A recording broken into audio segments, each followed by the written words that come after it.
Bom dia, agradeço a presença da imprensa, em especial aquela que nos transmite ao vivo, e também dizer que as redes sociais, todas elas disponíveis, também estão transmitindo ao vivo essa reunião.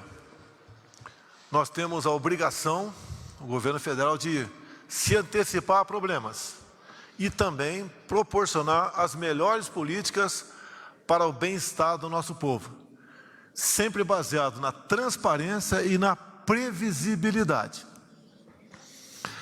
Então, hoje, eu convoquei os senhores ministros, Levi, da AGU, Tarcísio, da Infraestrutura, Braga Neto, da Casa Civil, Paulo Guedes, da Economia, Bento Albuquerque, das Minas e Energia, e convidamos o senhor Castelo Branco, presidente da Petrobras. Deixo bem claro, o nosso compromisso é cada vez mais tirar o Estado de cima do povo trabalhador. Temos esse compromisso, bem como respeitar contratos e jamais intervir, seja qual forma for, contra outras instituições, como no caso aqui, a nossa Petrobras. Jamais controlaremos preço da Petrobras. A Petrobras está inserida no contexto mundial com suas políticas próprias e nós a respeitamos. O coração do senhor Castelo Branco não é diferente do meu. Queremos o bem do Brasil, o bem do nosso povo. E aqui, reunimos hoje, estamos prestando aqui as devidas informações à população brasileira, onde no final dessa reunião estaremos abertos a apenas uma pergunta por parte de cada órgão de imprensa para tratar exclusivamente desse assunto. Nada será respondido que não trate desse assunto. E a política energética do Brasil interessa a todos, não só aos caminhoneiros, interessa a todos. E nós sabemos do peso do Estado na política energética. Quando falo Estado, governo federal e governos estaduais.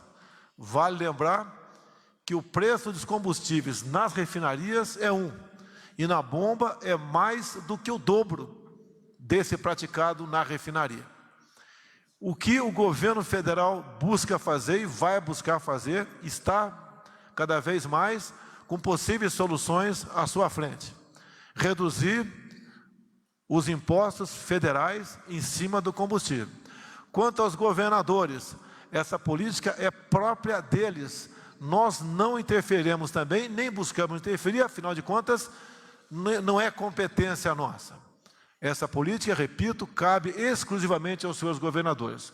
O que pretendemos fazer na questão do ICMS, deixo bem claro, pretendemos fazer, é um projeto de lei complementar a ser apresentado ao Parlamento, de modo que a previsibilidade do ICMS se faça presente, assim como, por exemplo, o PIS/COFINS do governo federal, onde temos um valor fixo para o litro do diesel, por exemplo, 35 centavos. Isso não? 35 centavos. Quanto ao ICMS, é variável, cada estado decide o seu valor. Agora, o que nós gostaríamos, desde que o parlamento assim o entenda, o nosso grande parceiro das políticas nacionais, a nossa Câmara e o nosso Senado Federal, nós pretendemos ultimar um estudo e, caso seja viável, seja juridicamente possível, nós apresentaremos ainda na próxima semana, fazendo com que o ICMS venha incidir sobre o preço do combustível nas refinarias, ou um valor fixo para o álcool, a gasolina e o diesel. E quem vai definir esse percentual ou esse valor fixo? Serão as respectivas assembleias legislativas. Todos sabem aqui que o ICMS é variável de estado para estado. E o que a população pede para nós, dado aos contatos que nós temos, é essa previsibilidade, repito, a exemplo do PIS/COFINS do diesel. 35 centavos, que não é alterado desde janeiro de 2019, quando nós assumimos o governo. E eu tenho determinado o senhor ministro Paulo Guedes, ao qual sempre converso com ele, porque as decisões que tratam de economia, obrigatoriamente têm que passar por ele. Jamais darei palpite na economia. A palavra final, eu sou o presidente, mas é dele. A não ser que apareça uma questão social gravíssima, daí nós voltaremos a conversar com mais ministros para falar sobre essa política econômica. Então, repito, nós somos um governo que não interferiremos em nada nessa política econômica de combustíveis da nossa Petrobras. Mas, obviamente, repito, o preço do combustível não interessa apenas aos senhores caminhoneiros, o qual, mais uma vez, eu agradeço a eles a não aderência a esse movimento grevista que nos ameaçou no último dia 1º de janeiro. O nosso respeito para eles é enorme. Agradeço do fundo do coração a sua sensibilidade. Agora, eles têm os seus problemas, que passam não só pelo preço do combustível, bem como outros fatores, como vai falar aqui também o nosso ministro da Infraestrutura, Tarcísio. Assim sendo, eu quero agora passar as palavras um a um aos nossos ministros e ao nosso convidado, presidente da Petrobras, para que exponha a questão da política energética do Brasil e para onde nós queremos marchar. Nós já fizemos muita coisa no passado, como, por exemplo, era MP, depois passou a Lei da Liberdade Econômica. Cada vez mais nós estamos dando liberdade àquele que queira trabalhar, faça seu trabalho sem as amarras do Estado. Nós somos liberais, somos conscientes e somos responsáveis. E bem sabemos o que estamos fazendo nesse momento aqui. Nós somos empregados de cada cidadão brasileiro. E deixo bem claro, para encerrar a minha parte aqui, tudo que porventura o governo federal queira fazer no tocante à política social, quem vai pagar essa conta é a população. O governo brasileiro nada faz além do que aquilo que pode tirar do povo. E nós queremos cada vez mais tirar menos da população, porque isso nós entendemos que pode nos levar, sim, para um caminho da prosperidade. Então, nesse momento, creio que o senhor Castelo Branco seria a pessoa mais adequada para falar sobre a Petrobras, repito, a qual nós não interferimos em nada, nem mesmo no preço praticado pela mesma. Obrigado, presidente. Bom dia a todos.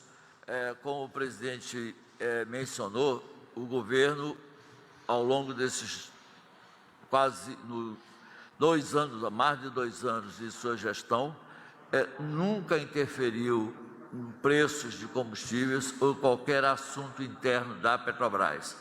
E, novamente, o presidente reafirma isto.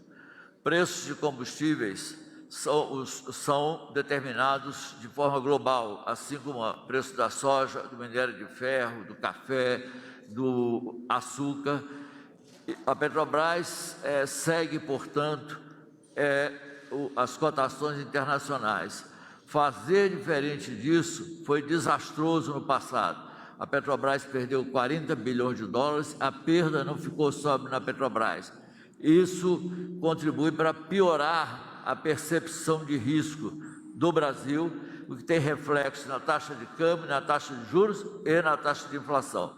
Então, o que aqui discutimos com os ministros, e eu fui chamado, fiz uma explicação sobre o funcionamento de mercado de combustíveis, e o objetivo de todos é resolver esse problema do transporte rodoviário de carga dos transportadores autônomos, caminhoneiros. Muito obrigado. A palavra para o ministro Bento. Bom dia a todos. Presidente, dentro disso que o presidente da Petrobras colocou, nós continuamos acompanhando as políticas públicas do setor de energia, principalmente no que diz respeito ao abastecimento de combustível dentro dos programas do governo federal. E esse acompanhamento visa não só verificar se o mercado está sendo aberto como é desejável por parte das políticas públicas, para que nós possamos prestar melhores serviços aos consumidores, mas também um acompanhamento para que tenhamos medidas para evitar a volatilidade do preço dos combustíveis. E é nesse sentido que estamos trabalhando e acredito que em breve teremos resultados positivos e as ações apresentadas à sociedade. Ministro Tarcísio, por favor. Senhor presidente, senhores ministros, bom dia a todos. Primeiramente, é importante destacar a relevância do tema, não só para os caminhoneiros, mas para a sociedade como um todo. A gente sabe que isso pesa no bolso das pessoas, a gente está num momento delicado, e quero agradecer nesse momento a compreensão que os caminhoneiros, a grandeza que eles tiveram nesse momento de crise. Compreenderam a situação pela qual o país vive, tiveram essa sensibilidade, essa brasilidade, não aderiram a esse movimento, acreditaram no diálogo e acreditaram nas políticas que estão sendo construídas pelo governo. Eles acreditam na agenda de trabalho. E o Ministério da Infraestrutura e o governo do presidente Bolsonaro têm uma agenda permanente de trabalho, no qual essa questão da política energética, a questão, obviamente, dos preços de combustíveis se insere, e eles compreendem as nossas limitações, as condições de contorno, ou seja, a política de não intervenção, o respeito aos preços de mercado, o respeito à independência da empresa. Para isso, o governo está engajado na construção desses mecanismos de suavização, que diz respeito, basicamente, à questão tributária que envolve os combustíveis e que tem um peso muito grande. E essa discussão se insere num conjunto de outras medidas também de caráter estrutural, como a construção dos postos de parada e descanso, como a questão da melhoria da condição de estrada, na melhoria das condições de segurança, da revisão de normas do CONTRAN, que vão diminuir também a carga de fiscalização desnecessária, muitas vezes, em cima dos motoristas, a diminuição de pedágios, o estímulo ao cooperativismo e a construção do documento de transporte eletrônico, que vai ser uma medida que vai trazer a tecnologia, o PIX, a bancarização, a simplificação para o transporte rodoviário de carga. Então, eu faço essa homenagem aos caminhoneiros que tiveram essa grandeza, essa sensibilidade, e dizer que a agenda de trabalho ela é contínua, é diuturna, e eu tenho certeza que ela vai trazer muitos resultados. Neto. Bom dia, senhores e senhoras. Só para deixar uma mensagem para os senhores, o governo não está só reagindo. Essas medidas já estão sendo coordenadas, todas as medidas interministeriais já vêm sendo trabalhadas junto à Casa Civil e todos os ministérios envolvidos, e juntamente com a AGU também participando com essa parte jurídica. Então, esse trabalho é coordenado o tempo inteiro, conforme a determinação do presidente, que não é de agora, já vinha anteriormente. Muito obrigado. Levi. Bom dia. Os estudos que serão levados a efeito têm por objetivo conferir segurança jurídica para a política pública a ser implementada e, mais do que isso, com um rigoroso diálogo federativo, construtivo diálogo federativo, respeitadas as autonomias dos entes e, com isso, ofertar não só, no caso específico dos caminhoneiros, mas para toda a sociedade brasileira, uma solução que realmente seja crível, juridicamente sustentável e, por isso mesmo, segura. Mas, insisto, sempre com rigoroso diálogo federativo, respeitadas as autonomias dos estados e, claro, pensando na resposta final a ser dada pelo Congresso Nacional. Muito obrigado. Bom dia a todos. O programa do presidente, O Caminho da Prosperidade, enfatizava durante toda a campanha, e temos mantido essa coerência conceitual, a ideia de que o peso do Estado é demasiado na economia brasileira, particularmente a intervenção no setor produtivo, o excesso de carga tributária. Então, os senhores sabem que o nosso foco tem sido o controle da despesa. Primeiro nós fizemos a reforma da Previdência, depois derrubamos os juros, dentro desse contexto de que o governo gasta muito e gasta mal, e agora entramos na reforma administrativa. Então, dentro desse contexto, não há espaço para aumento de impostos no Brasil e, ao contrário, como enfatiza o presidente, nós temos que continuar desonerando o povo brasileiro. Nós, dentro da ideia de reforma tributária, nós temos a ideia justamente de desonerar. Esses impostos sobre eletricidade, sobre combustíveis, eles foram cobrados exatamente porque isso de fácil arrecadação. Como é fácil arrecadar ali, os impostos foram colocados na base do sistema produtivo. Isso aumentou o custo do Brasil. Isso é responsável pela perda de competitividade de nossas empresas, pela baixa produtividade da nossa indústria, pela baixa competitividade internacional, porque o peso é muito grande, o peso do Estado é muito grande. Então, a orientação do presidente, desde o início, é: vamos desonerar, vamos reduzir, vamos simplificar, vamos tirar o Estado do cangote do povo brasileiro. E esse é mais um episódio. Nós temos, como foi dito antes, a admiração pelo extraordinário trabalho feito pelos caminhoneiros, mantiveram os sinais vitais da economia brasileira, toda a produção agrícola chegou à cidade, os supermercados abastecidos, tudo isso foi feito sem greve, com muita colaboração, muito espírito público, e essa é a nossa ideia. Nós temos que compatibilizar o atendimento a essas dificuldades que eles enfrentam por erros, equívocos de política econômica passada. Nós temos que atenuar os problemas, mas sempre dentro dessa filosofia de compromisso com responsabilidade fiscal.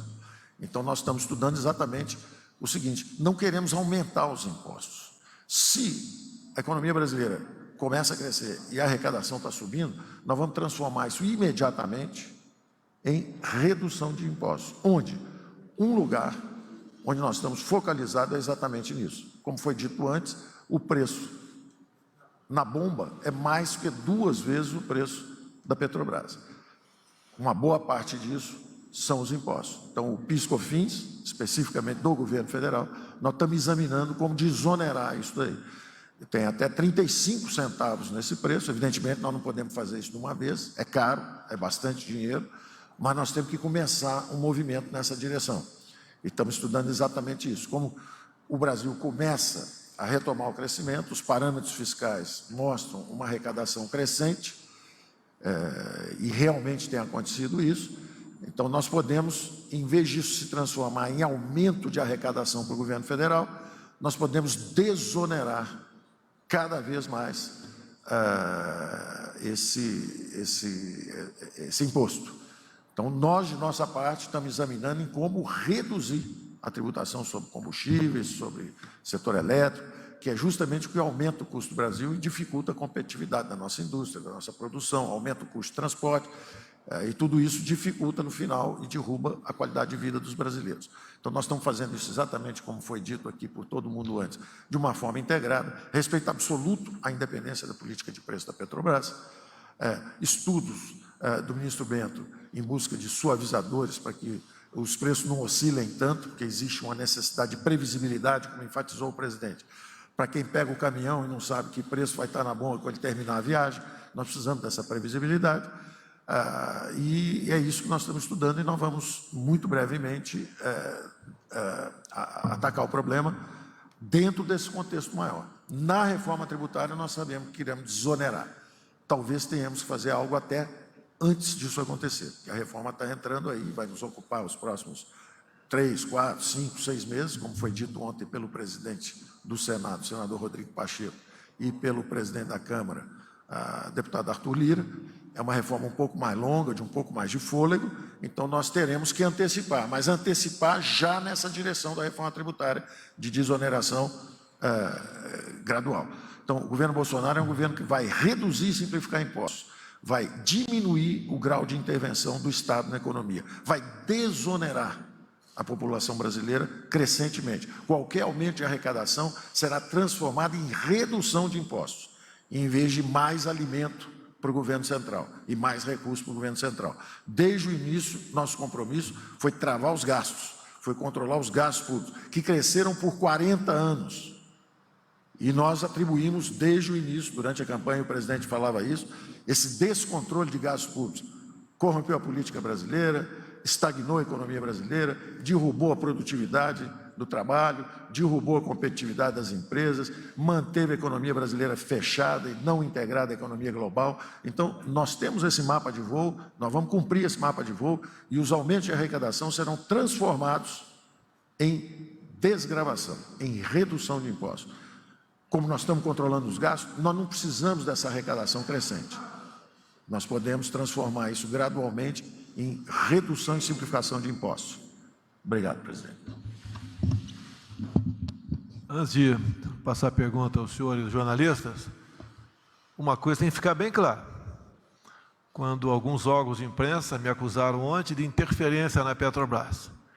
Interferência existia sim, num passado bem próximo, onde alguns partidos políticos indicavam diretores da Petrobras.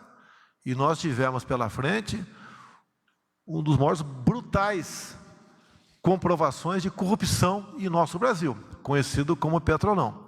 Em nosso governo, isso não existe.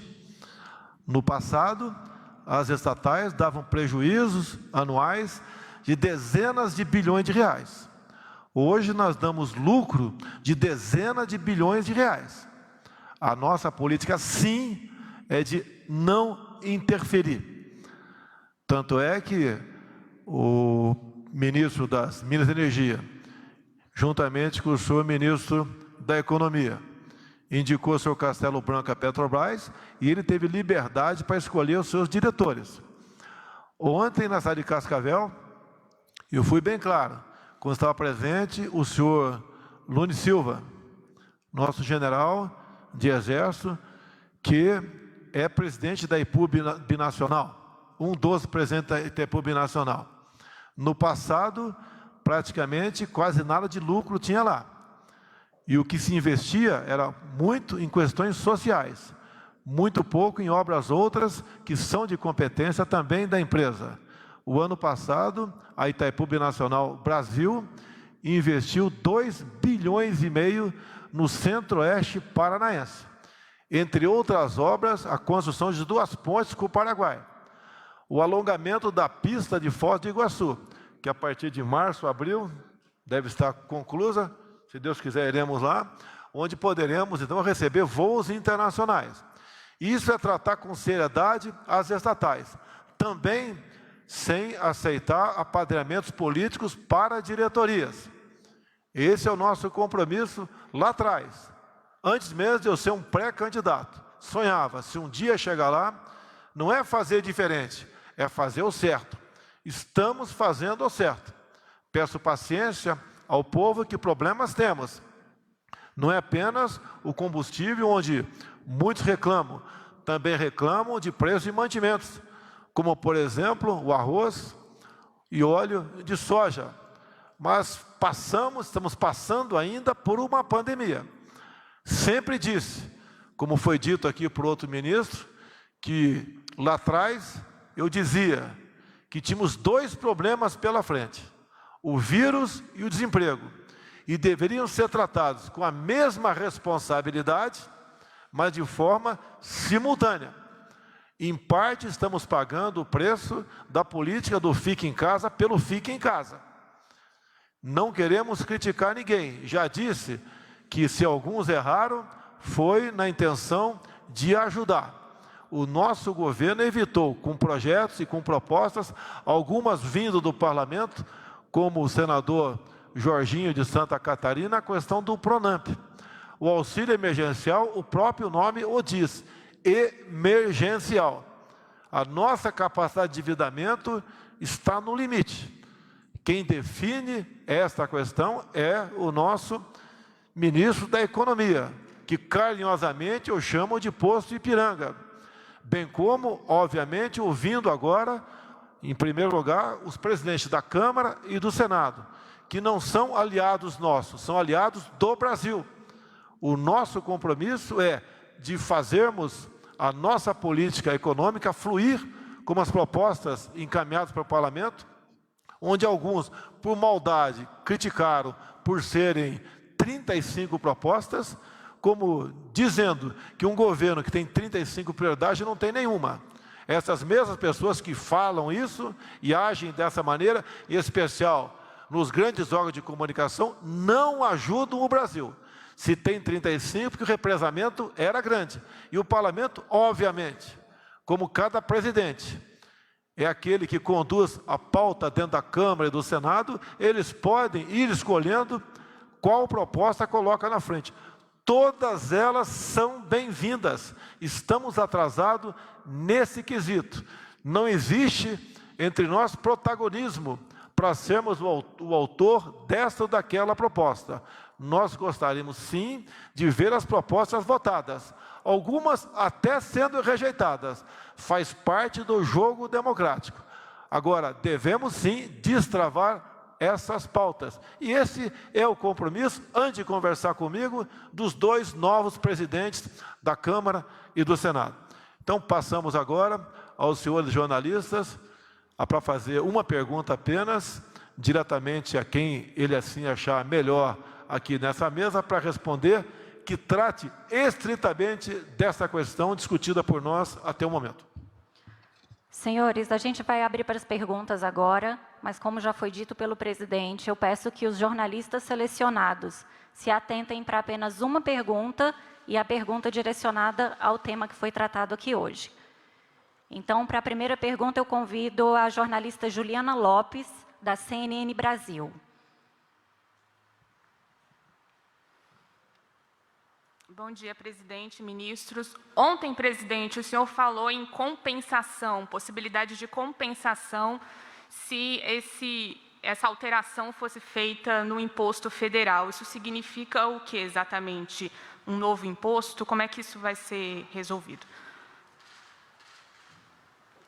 A palavra compensação usada pelo presidente é exatamente o compromisso com a responsabilidade fiscal. Então, se você desonera de um lado, tem que haver uma compensação. Onde é que está esse imposto?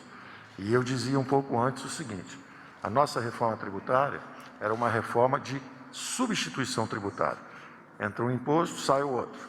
Simplificam-se, tiram 6, 7, 8 impostos, entra um novo do outro lado. Então, o jogo da compensação significa o compromisso com a responsabilidade fiscal. No nosso caso, nós estamos estudando, inclusive, que essa compensação seja ao contrário. Se a economia cresce e a arrecadação subiu, eu reduzo. Então, eu não quero mais impostos. O presidente assumiu esse compromisso com a população brasileira. Nós vamos simplificar, nós vamos tirar o Estado. Esse foi o mote da campanha. Um dos motes na economia foi exatamente, vamos tirar o Estado do cangote do povo. Então, por um lado, ele gostaria de zerar esse imposto federal. Hoje, 35 centavos. Só que cada centavo são 575 milhões. Ou seja, 2 centavos, 1 bilhão. Então, isso exige uma compensação pelo compromisso de responsabilidade fiscal. Ana, se me permite complementar o senhor Paulo Guedes, o consumo de diesel agora em janeiro desse ano foi na ordem de 19%, levando-se em conta janeiro do ano passado. Então, obviamente, como isso aumenta a arrecadação, o Paulo Guedes aqui sugere que nós, por si só, venhamos a diminuir o PIS/COFINS sem uma fonte de compensação. É isso mesmo, Paulo? Tá, obrigado. Para a segunda pergunta, a gente convida o jornalista Matheus Schuch, do jornal Valor Econômico.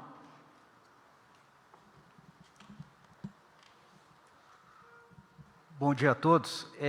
Nos estudos que o ministro Bento citou, o ministro Guedes também, para haver mais previsibilidade, nós tivemos informação de que haveria duas possibilidades, que o ICMS use uma variação não a cada 15, mas a cada 30 dias, ou se usar a variação de 15, que haja uma média móvel, usando o PIS/COFINS como um contrapeso em caso de variação muito grande. Essas duas são propostas bem factíveis e que estão na mesa. Eu gostaria de saber também se a Petrobras pode passar a determinar um período para variação do preço na refinaria, a cada 15 dias, por exemplo, como já houve recentemente, e não mais de acordo com o mercado externo, como ocorre hoje. Obrigado.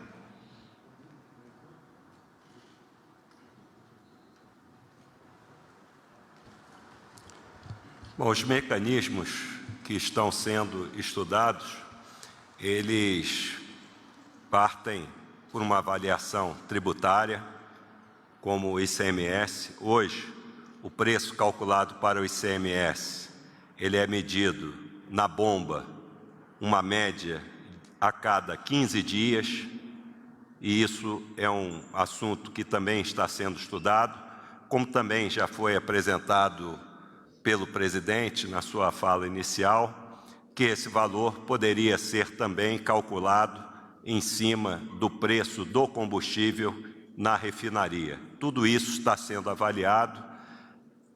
Algumas coisas necessitam de um instrumento legal, ou seja, o Congresso Nacional terá que realizar essa apreciação, como também outros mecanismos que estão sendo avaliados no que diz respeito ao PIS, COFINS e eventuais contribuições que poderão vir a suavizar ou controlar a volatilidade dos preços para o consumidor.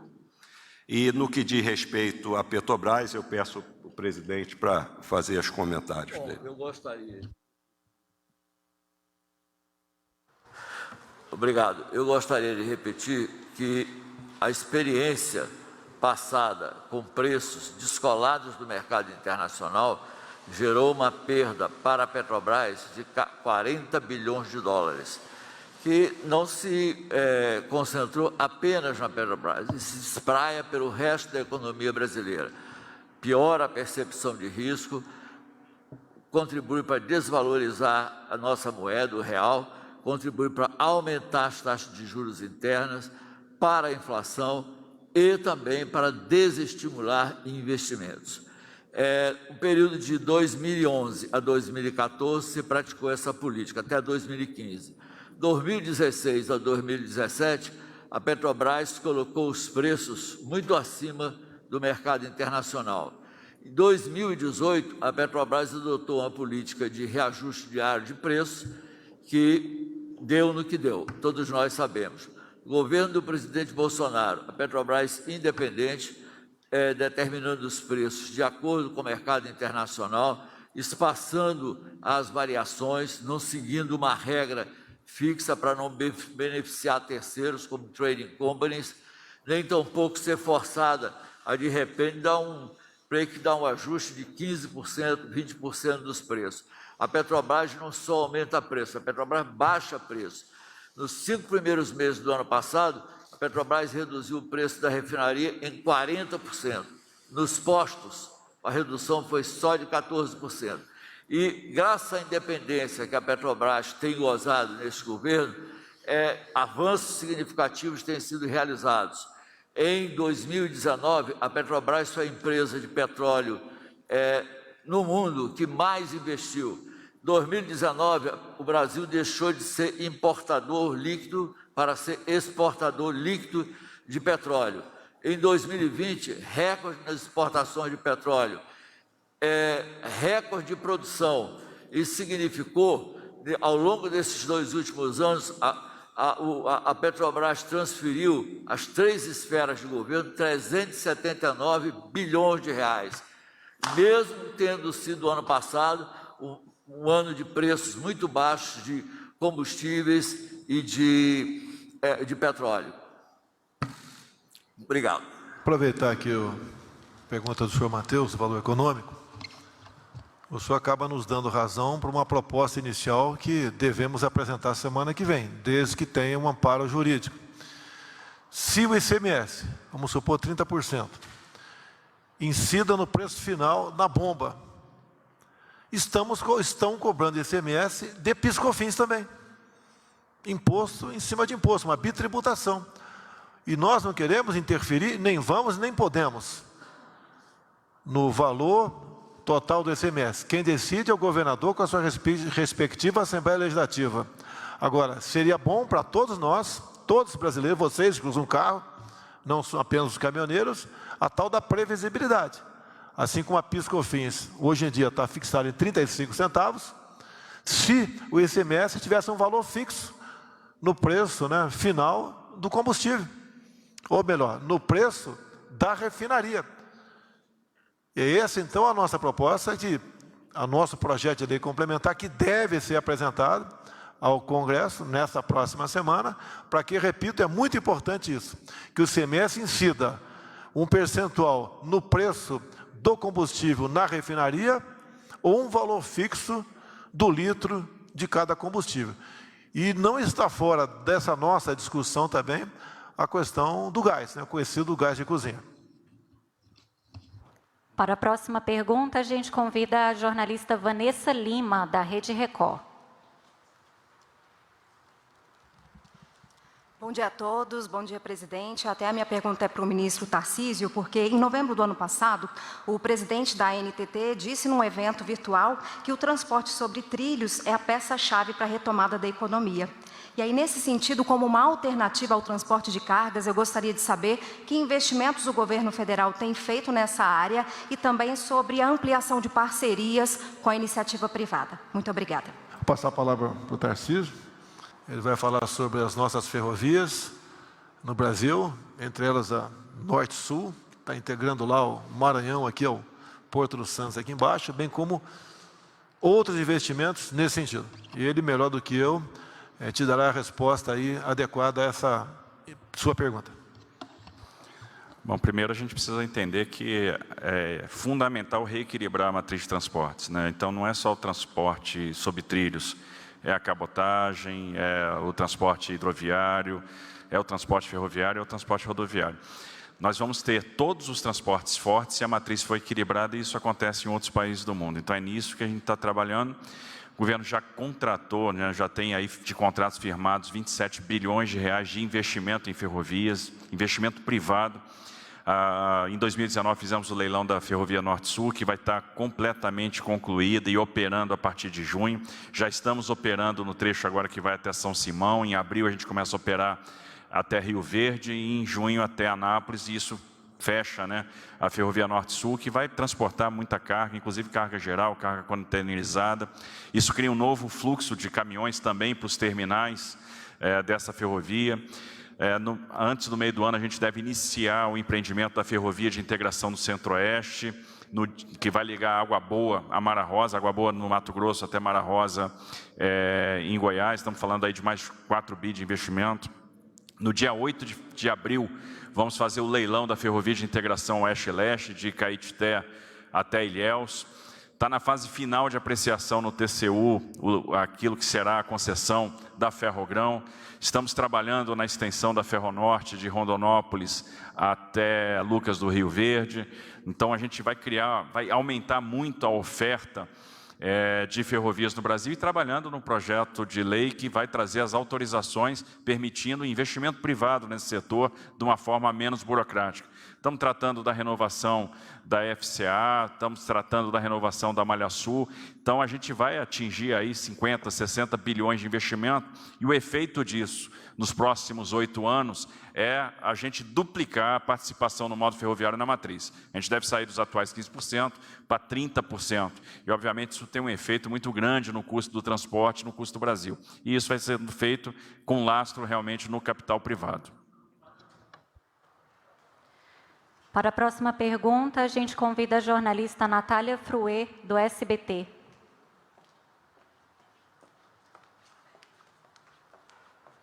Bom dia, presidente. Bom dia, ministros.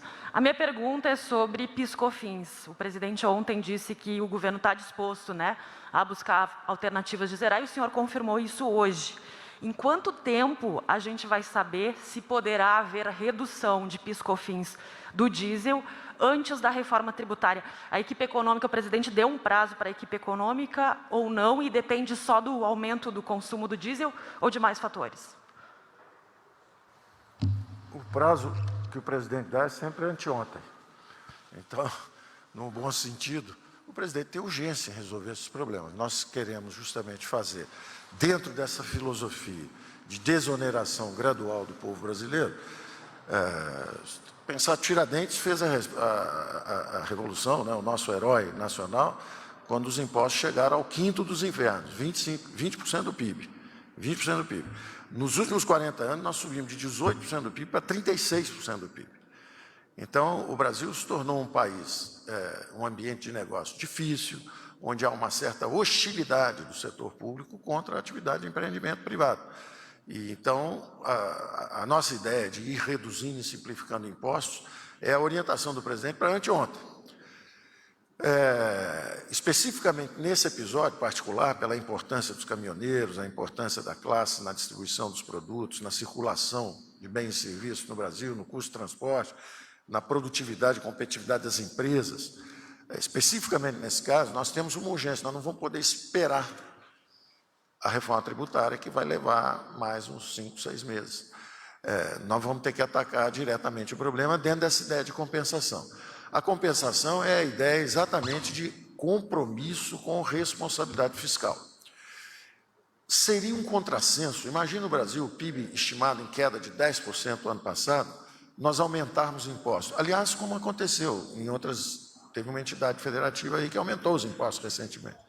Quer dizer, o PIB caindo, é um contrassenso no momento desse, você aumentar impostos em busca de um equilíbrio financeiro que não deixasse sequer a recuperação econômica. Nós temos um desafio de transformar uma recuperação cíclica, que está encaminhada, numa retomada de crescimento autossustentável, baseada em investimentos. No meio desse processo, você não pode aumentar impostos. Agora, por outro lado, sabendo que se a economia crescer 3,5%, como são as primeiras previsões, você pode passar a gerar um superávit. No primeiro ano de governo, 2019, nós reduzimos o déficit primário de 1,9% para 0,9%. Nós poderíamos ter zerado o déficit, mas nós preferimos investir na parceria com o Congresso. Fizemos a sessão onerosa em parceria com o ministro Bento e dividimos os ganhos com governadores e prefeitos, porque nós sabíamos as dificuldades também nas finanças nos outros entes federativos. Então, nós poderíamos ter reduzido dramaticamente o déficit para 0, logo no primeiro ano, mas preferimos reduzir um pouco mais devagar, esperando também essa retomada do crescimento. Economia crescendo esse ano, a arrecadação deve subir bastante, esses parâmetros vão mostrar que a gente possivelmente pode ir para um superávit primário. Então, da mesma forma, eu não digo que esse ano vai acontecer isso, mas com a recuperação econômica, isso é uma possibilidade ali à frente. Então, nós podemos usar esse aumento de arrecadação para aliviar um setor crítico como esse. Então, essa é a ideia. Então, você fala, quando é que nós vamos fazer isso?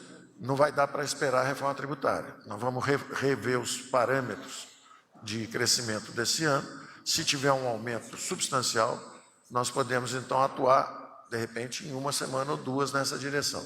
Esses são os estudos que estão sendo conduzidos.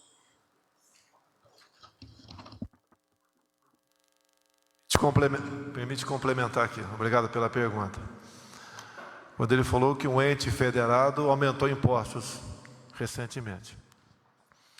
O nosso governo, os impostos regulatórios que tratam especial da importação, nós reduzimos de centenas voltado da saúde. Assim como reduzimos o imposto, por sugestão do Tarcísio, conversado com o Camex, com o Paulo Guedes, obviamente, passamos de 16% para 0% os impostos de pneus para caminhões. E mais recentemente, nessa semana, o idem, imposto regulatório, passamos de 16% para 2% de peças de reposição de tratores, maquinária agrícola. Ou seja, o esforço federal busca esse objetivo, não é uma orientação minha, é um consenso entre nós buscar isso aí. Nós não vamos aumentar qualquer imposto. Se porventura tiver que criar um imposto um dia, vai ser com a revogação de outros. Se porventura. Esperamos que isso não tenha que acontecer. Agora, o governo federal está dando exemplo. É isso que nós queremos, é de todos aqui no Brasil. A população não queira uma nova revolução por causa dos quintos aqui, que nem quinto agora, é 2/5, estamos chegando a 2/5. E nós devemos, a partir do momento que temos a capacidade e queremos nos antecipar ao problema, é buscar a simplificação e também a diminuição da carga tributária no Brasil. Como, repito aqui, se estamos consumindo mais óleo diesel, para que buscar algo compensatório para passar de 35 centavos, que é o preço do diesel, para 30 centavos. Deveríamos ter essa liberdade. Se o Congresso nos der essa liberdade, a gente não vai ter que buscar em lugar nenhum compensação para diminuir o preço do diesel, porque o preço do diesel, quem é que vai ditá-lo? É a Petrobras, pela nossa política de não interferência na mesma.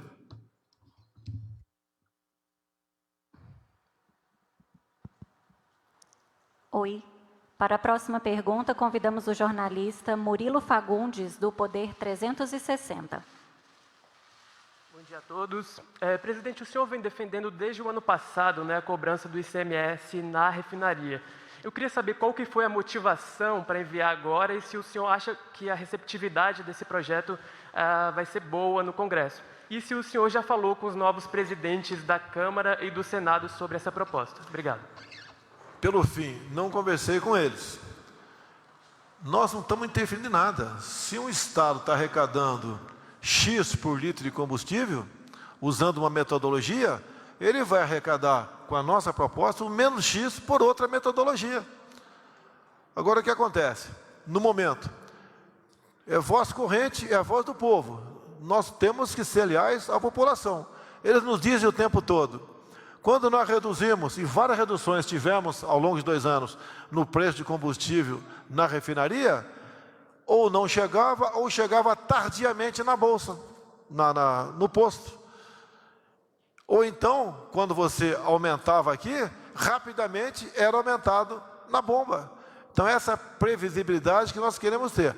E nós mandando para o parlamento essa proposta, posso conversar antes, sim, vai fazer parte de uma política nossa, isso aí. Quem vai decidir vai ser o parlamento brasileiro. Eu acredito que não estamos trocando 6 por meia dúzia, essa questão, mas estamos dando a previsibilidade. Assim como o governo federal é leal à população, todo e qualquer político, até mesmo o vereador, lá na ponta da linha, da menor cidade do Brasil, tem que ser leal àquela população que o elegeu naquele município. Então, eu acredito que, não conversei ainda, repito para vocês, vou conversar, mas acredito que a proposta deva ter um sinal verde para que o parlamento possa debatê-la, aperfeiçoá-la e, quem sabe, até ter uma ideia melhor para esse problema. Eu faria uma observação também a respeito do que foi dito sobre quem tem 35 prioridades e não tem nenhuma, que é simples. O orçamento está lá desde maio, abril do ano passado. O Pacto Federativo está no Congresso desde dezembro de 2019. Quer dizer, essas coisas foram chegando. Então, quem quiser saber a ordem, a prioridade das medidas, pelo menos as medidas econômicas, a prioridade está na ordem de envio.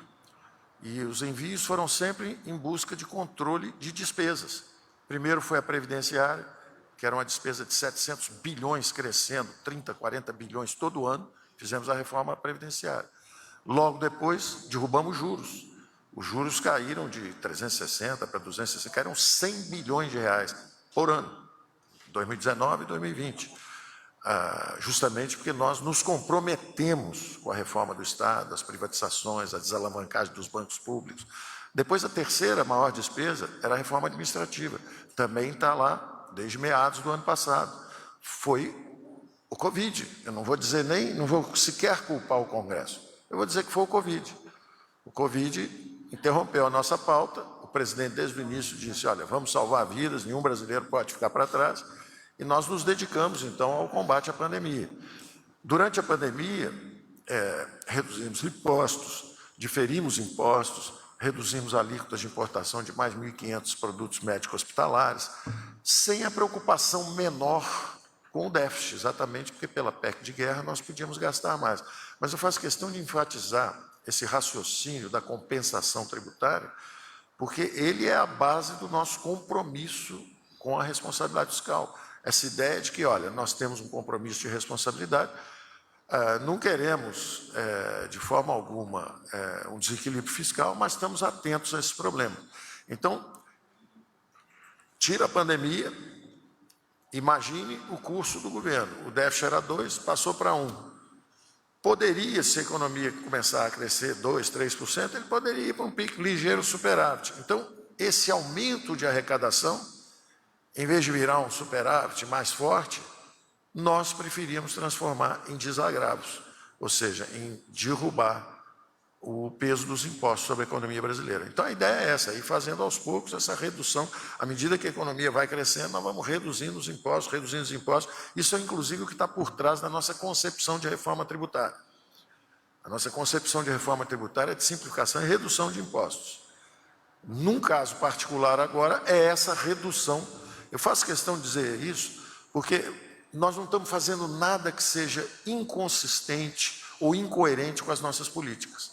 Nós poderíamos botar imposto de exportação agora, por exemplo, sobre o preço de soja, óleo de soja, para derrubar o preço interno e tal. Não, porque nós queremos abrir a economia. Agora, derrubar as tarifas de importação, sim. Então, da mesma forma, vamos subir os impostos? Não. Agora, a arrecadação subiu bastante. Vamos reduzir os impostos? Particularmente esse que está sendo tratado aqui? Sim. Então, não há nenhuma incoerência, nenhum casuísmo. É uma pressão política legítima, válida, de gente que sofreu muito com desacertos de políticas passadas. O Brasil tem 5 vezes mais transporte nesse modal por metro cúbico que os demais países, por excessos e equívocos de governos passados, que deixaram a conta pesada para ser paga agora. E nós estamos tentando ajudá-los, porque são guerreiros, são valentes, ajudaram o Brasil. E esse aumento de arrecadação, então, pode ser compensado com uma desoneração para eles. Da mesma forma que para reduzir um imposto você teria que aumentar o outro, se aumentar a arrecadação, nós queremos reduzir algum imposto em outro lugar, sempre pensando na trajetória de ajuste gradual que nós estamos seguindo. Para a próxima pergunta, a gente convida o jornalista Guilherme Mazui, do portal G1.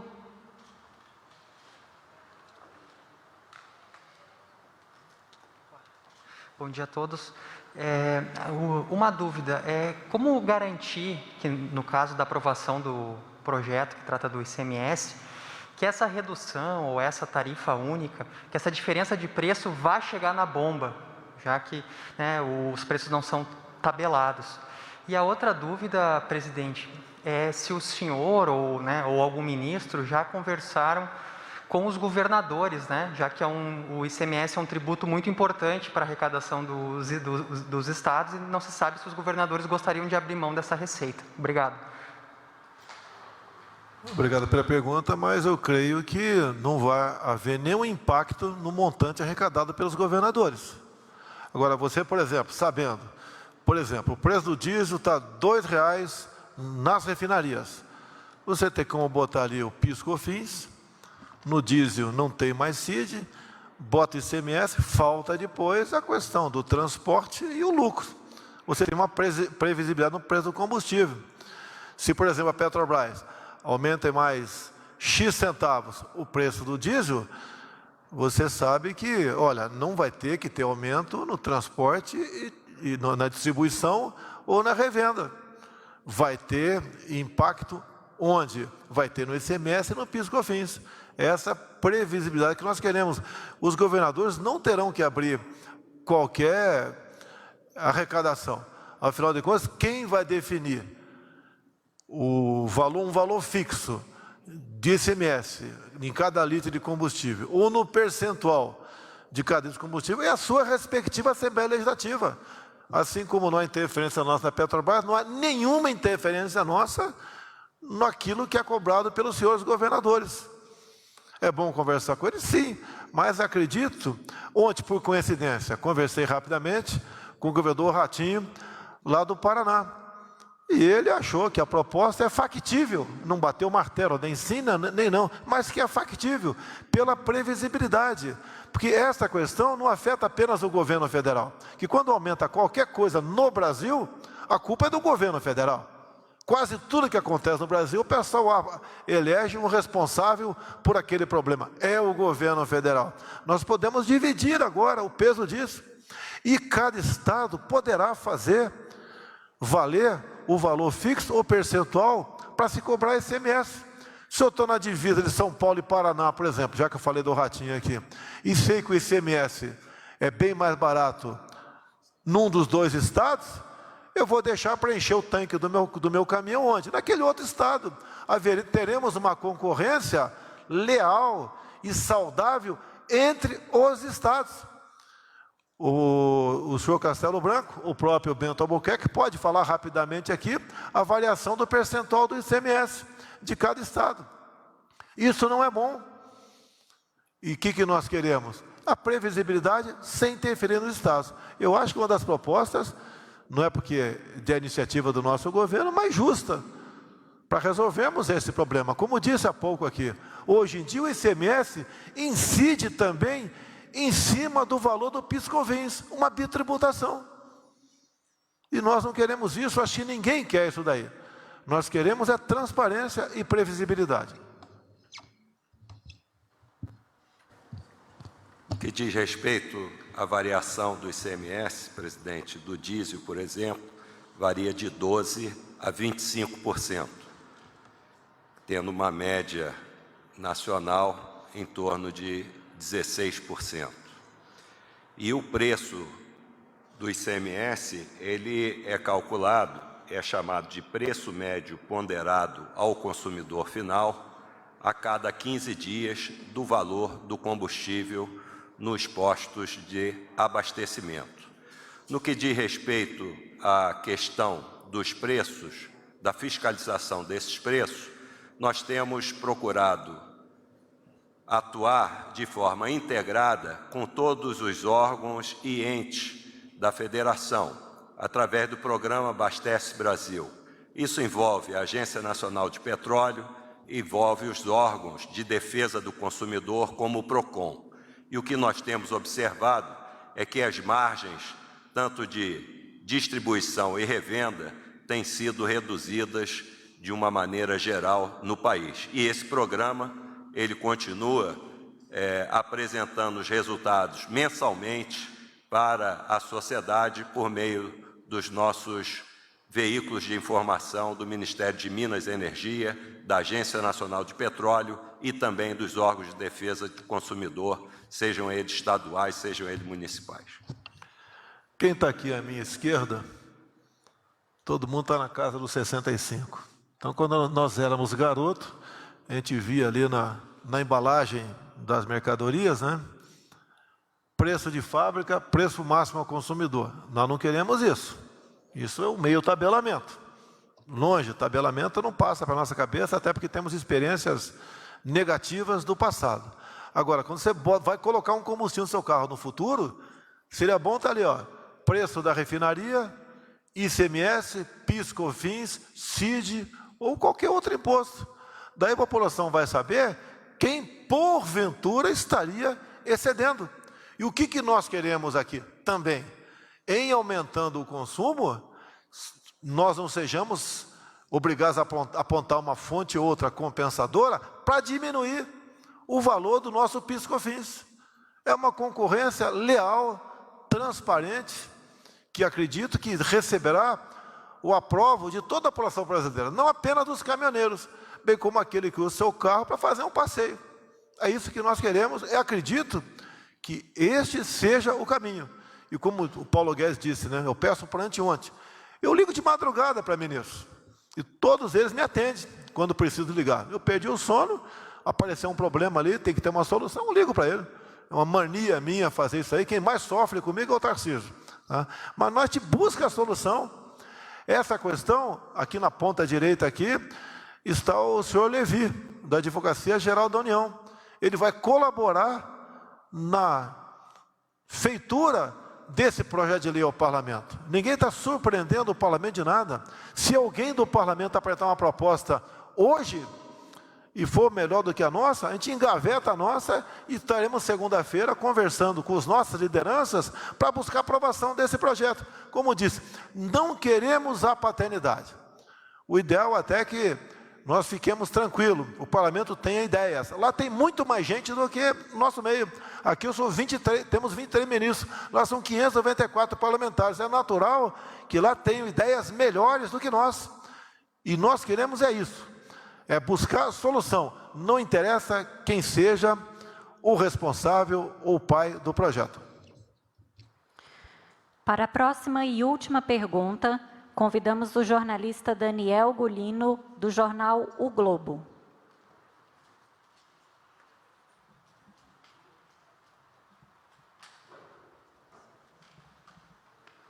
Bom dia, presidente. Bom dia, ministros. Ministro Guedes, eu queria insistir na questão do PIS/COFINS. O senhor disse que está sendo estudado, depende da retomada do crescimento, mas o que está sendo estudado é uma redução ou zerar o imposto que incide sobre o diesel? E qual seria a renúncia fiscal em ambos os casos?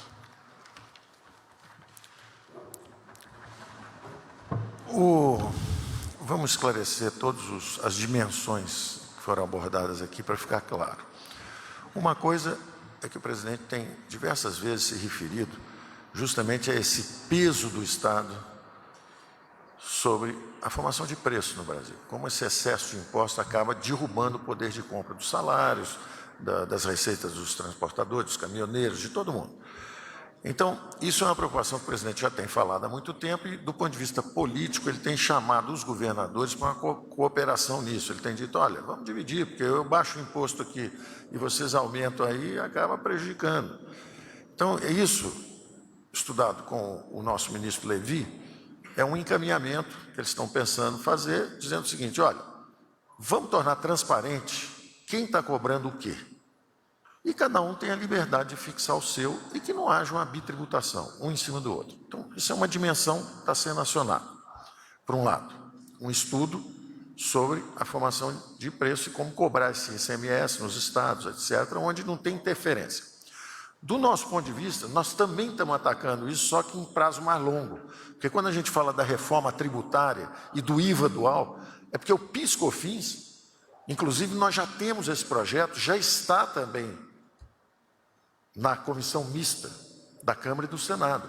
Está lá o IVA dual, o CBS, a contribuição sobre bens e serviços. Nós já estamos lá com o nosso projeto, acabando com o PIS/COFINS, criando o IVA e convidando os governadores. Tivemos mais de 10 reuniões com secretários de Estado e Fazenda, os secretários de Fazenda dos estados, né? Fizemos as reuniões com eles, exatamente convidando, falando, olha, nós temos uma proposta de 12%, vocês querem cobrar 10%? E aí nós baixamos a nossa para 10% e convidamos depois os municípios e fazemos um imposto único sobre bens e serviços, o IBS. Então, só que isso vai levar 6 a 8 meses. Então, estamos atacando esse problema também. É um segundo tratamento possível. E aí tem um tratamento de curtíssimo prazo. Então, veja bem, o de longo prazo é a reforma tributária, 6 a 8 meses.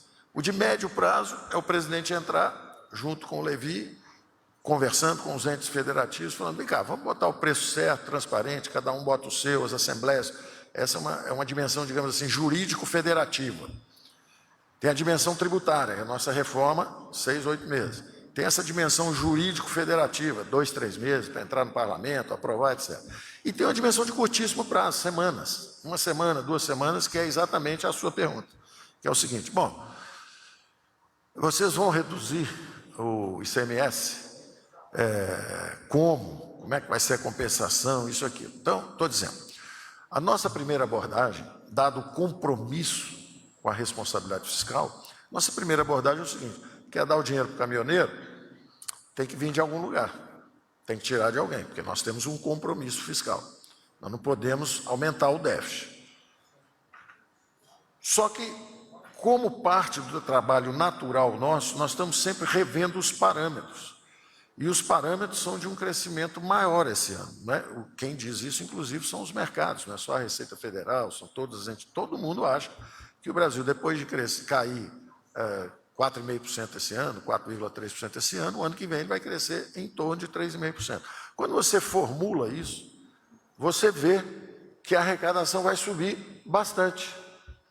Então, em vez dela subir bastante, a gente quer que ela suba menos do que esse bastante, fazendo essa compensação, essa redução de alguns centavos na bomba para os caminhoneiros. Então, olha, em vez dessa arrecadação crescer tanto quanto ia crescer, ela vai crescer um pouco menos.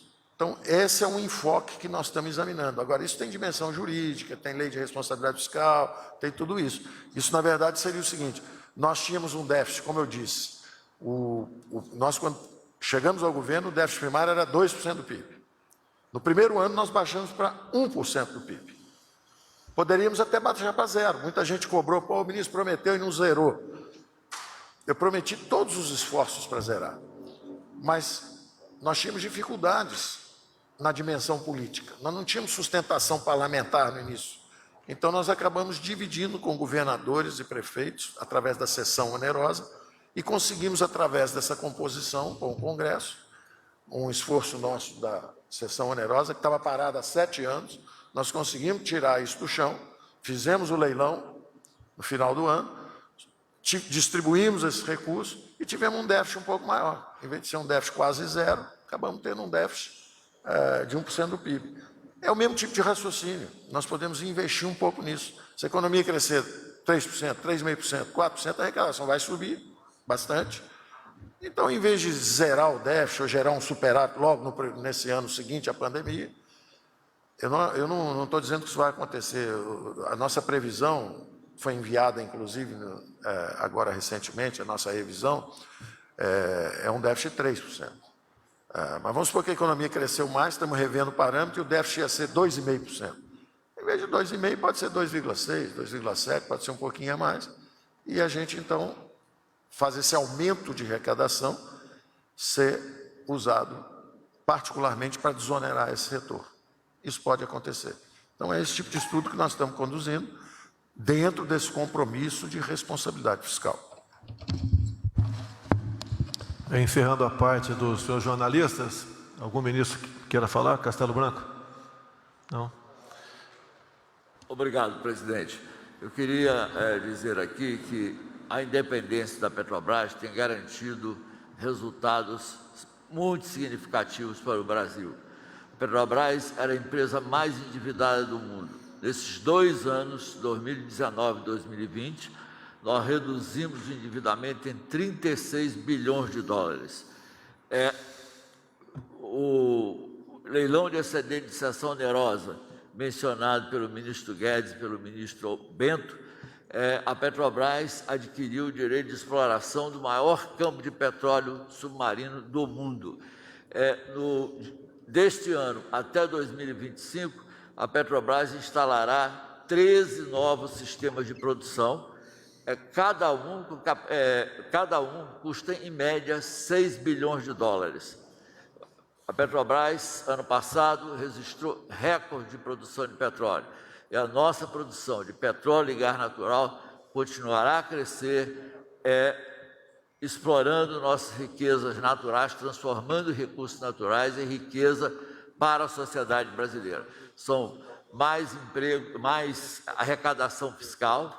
Foram 379 bilhões de reais nesses 2 últimos anos. 2019 foi um recorde na história da Petrobras em termos de recursos para as esferas de governo. Este 2020 foi mais baixo, mas com os investimentos que nós vamos fazer, com a continuidade do crescimento da produção de petróleo e gás, será mais arrecadação, mais investimentos, mais emprego, mais exportações e mais Brasil. Bem, indo para o encerramento, então, não custa lembrar que no passado tivemos política de interferências e tabelamentos, assim como assistimos em outros países pelo mundo.